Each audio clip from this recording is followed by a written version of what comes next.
If it's your job to make weather models and predict the weather forecast, doing so for Dartmoor must be one of the most difficult things to do. With all its little microclimates, it must be hard to make an accurate forecast for a particular location. As a photographer, all I can do is check the weather forecast and see what I think and take a chance. And that's what I've done this morning. I've taken a chance. As it's turned out, it's not quite what was forecast, but there's one thing I've learned from all these years photographing Dartmoor, and that's expect the unexpected. Welcome to Great Staple Tor.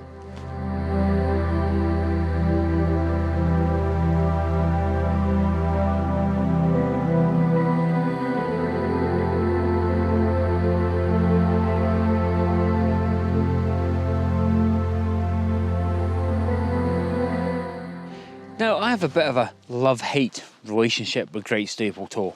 Clearly, it is a fabulous location. There's numerous compositions to be had. I've had a walk about here this morning already, and I thought, yeah, I could take a shot there, I could take a shot there. But I've never quite had any luck with the weather or the conditions. And I don't think this morning is going to be any different. But that doesn't mean I can't use my time effectively. I have made the effort after all to get up at 4:30 this morning, make a cup of coffee, drive all the way here and walk up to Great Staple Tor. So I might as well make good use of my time. Now, if you've been watching my videos for a while, you know I'm quite optimistic. There is a small gap over there in the cloud and I can just see a little bit of pink. I mean, we're past sunrise time, but you never know. There might be just enough gap in the cloud there just to kind of give me a little bit of light on the ground. Failing that though, I am going to, like I say, try and use my time effectively, walk about, take some compositions. I know these might just be test shots, but I think it's really important for your landscape photography is that clearly not every trip out is going to be amazing and full of epic conditions.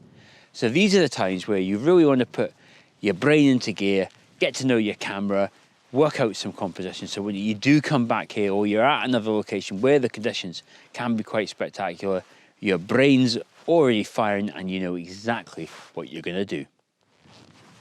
Well, as I said just a minute ago, expect the unexpected when it comes to Dartmoor. All of a sudden, the sun broke through the cloud and I've got this beautiful scene here behind me. I'm high up in these rocks here and I'm composing a vertical shot where it leads down this line of rocks here, these lovely Dartmoor grasses, and the light from the rising sun is just catching the side of the rocks and the tor and the rest of the other tor over there as well. And just with a sheer bit of luck, there's a bit of heavy cloud coming across the side of the sky there to give me a bit of interest in the sky and adding a bit more depth to the image. I think I've lucked out here a bit.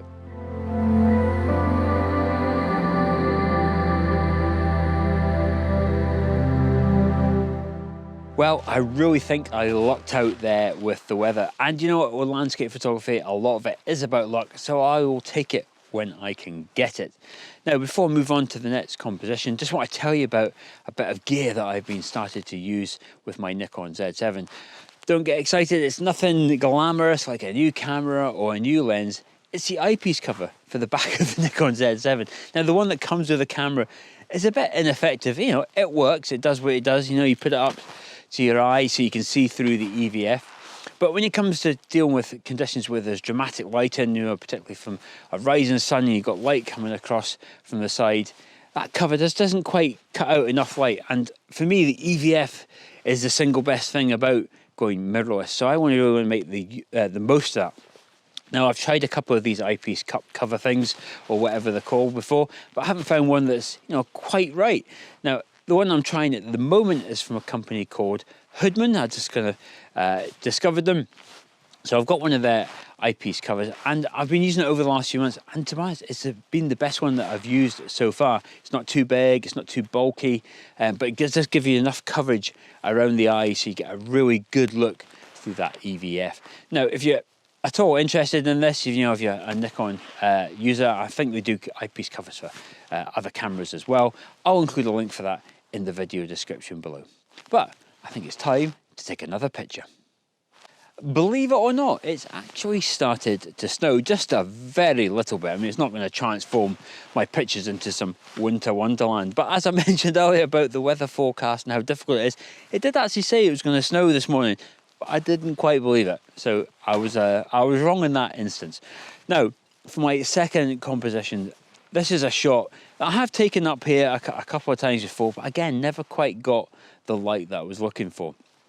Now, the reason I talk about light for this particular shot is I've got this lovely set of foreground rocks here with, they've got all these shapes and angles and, cuts through them. And, if I can get some morning light in those, that'll really help lift those and it will transform the picture and help the viewer see the texture and the patterns and the shapes in those rocks. And then you've got the rest of the Tor out there, and then off into the distance. You can actually just about see Bryn Tor way there in the distance. This morning I don't have that light, but I do have a bit of interest in the sky, a bit of cloud, so this will help add a bit of depth to the image. So it's always going to be worth taking for me. And again, it's about that practice. Now that I know where I want to position my camera, when I do get the rising sun one morning, hopefully, fingers crossed, I'll be in the perfect frame of mind and I'll know exactly what I want to shoot, and I'll be best placed to capture this image. But even still, even on a day like this with a little bit of snow in the sky, it's worth taking.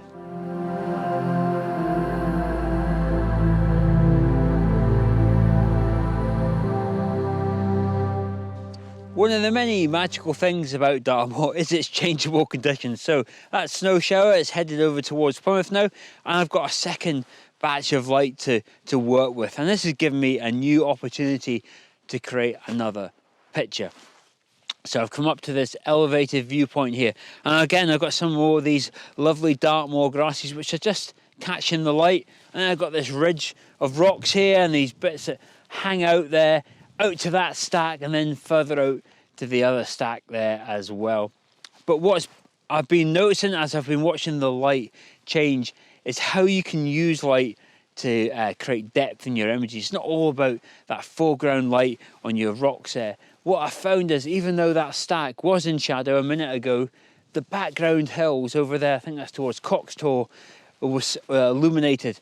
And because of that change in contrast and light, it added depth to the image. So you don't always need to have the good light on the foreground or on your main subject. Just by adding contrast between light and shadow areas can really lift your image. So I took that image just a second ago, so I'll pop it up on the screen just now for you.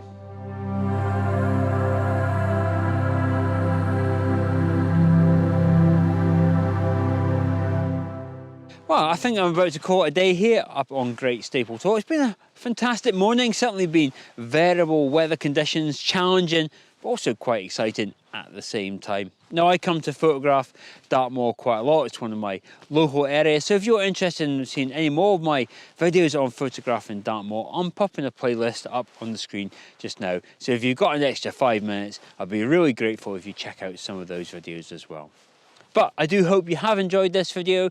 If you have, please do leave me a comment below. I do try and read and reply to everyone's comments. I really do appreciate the engagement I get from people that watch my videos like yourself. But until the next one, I shall see you then.